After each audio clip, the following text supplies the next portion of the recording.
Hey folks, in this video I'm going to talk about the profile, care, and propagation of the vanilla Planifolia, also known as the vanilla orchid.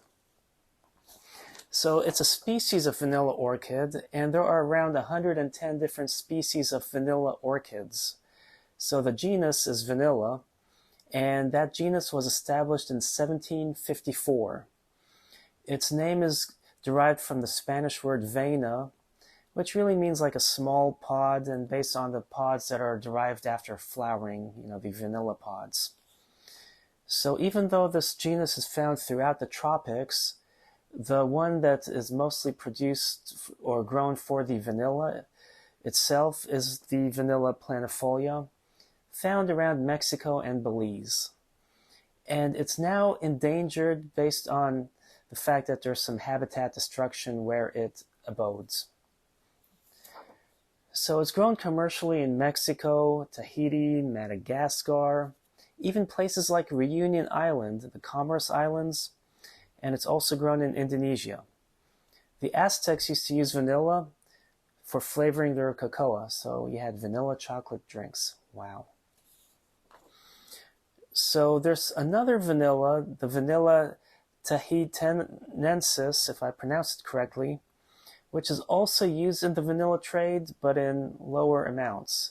So think about how most of the coffee is Arabica, but you have a little bit of Robusta coffee that's being sold as well.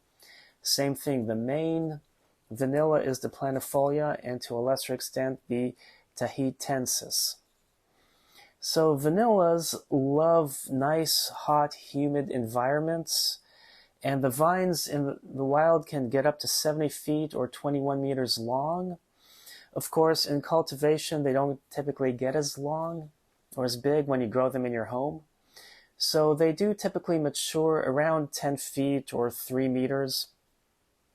And when they mature, they need to mature before they'll flower. And they'll flower just for one day. So you have to pollinate them when they're flowering if you want it to produce vanilla pods.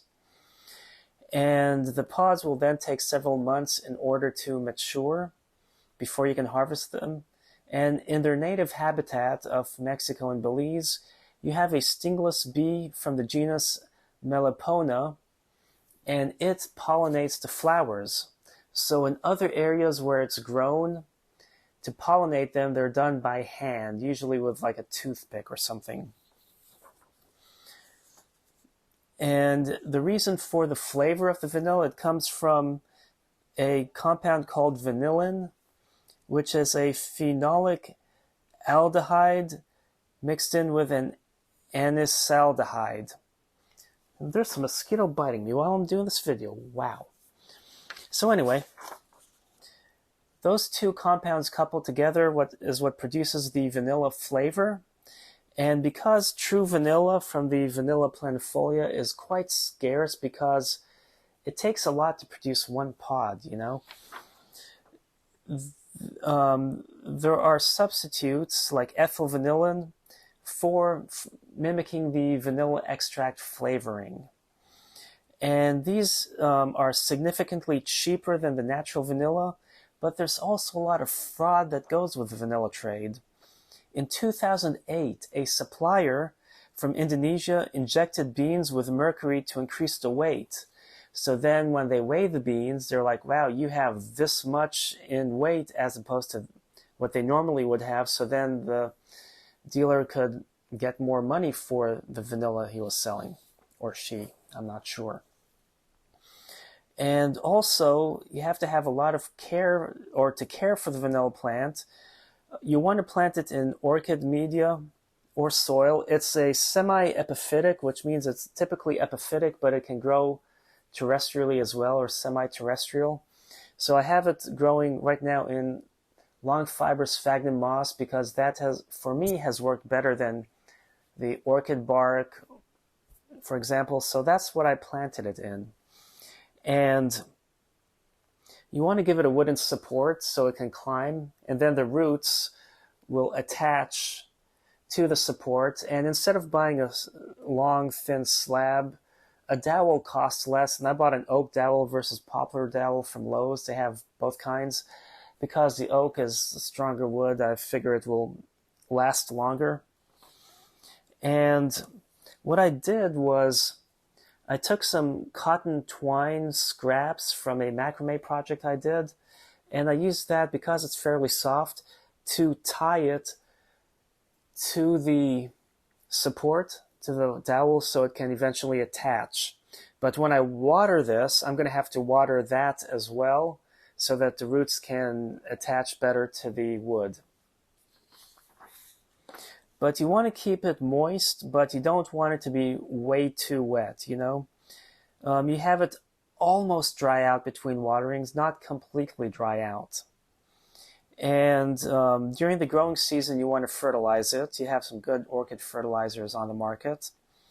And it likes bright light, but not direct sunlight. And it needs some good humidity, but you also want to give it some good airflow. You don't want it to be in some stagnant, humid air. It does like warmer temperatures, so anything above 60 degrees it will be happy with. And the flowers typically are greenish yellow when it does flower. But what's nice about the vanilla orchid is that because it's a vine, it is so easy to propagate via cuttings. So if you look right over here, you can see how this vine grew from a cutting that had been propagated. And usually in the trade, when they grow vanilla commercially, they take 3-foot cuttings because it takes a lot less time to get a mature plant so they can produce the vanilla beans. It's not really a bean, but that's what it's referred to, so we'll call it a vanilla bean. And, you know, when you're taking cuttings, though, the sap is a little caustic. So you want to wear gloves, or if you get sap on you, wash right away. It can cause contact dermatitis, so you want to wash it with warm soapy water. And it's the same thing for when you're harvesting the pods. You want to make sure you don't get the sap on you. But yeah, with propagating, you take cuttings, you know, 2 or 3 nodes should suffice if you're just taking a small plant and you enjoy watching it grow, and if you don't have a lot of space for it to be 10 feet tall, or a much taller cutting if you want to get vanilla pods out of it a lot sooner. But yeah, you just take the cuttings and you plant them just like you would a lot of other vining plants like Raphidophoras or Epiprenums, you know, like the pothos. So these plants are very easy to propagate. Unlike other orchids, you don't have to wait for keikis or anything, so it's kind of nice that you can, and I hope this plant will branch out nicely and I can get propagated, even though I don't really have a greenhouse at the moment to plant them in and start my own vanilla industry at this climate zone. Well, I hope you enjoyed this video. I hope you found it very informative.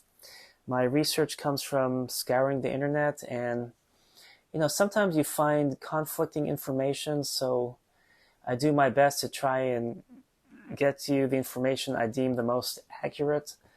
But make sure you hit the subscribe button, and I wish you the best in all your planting ventures.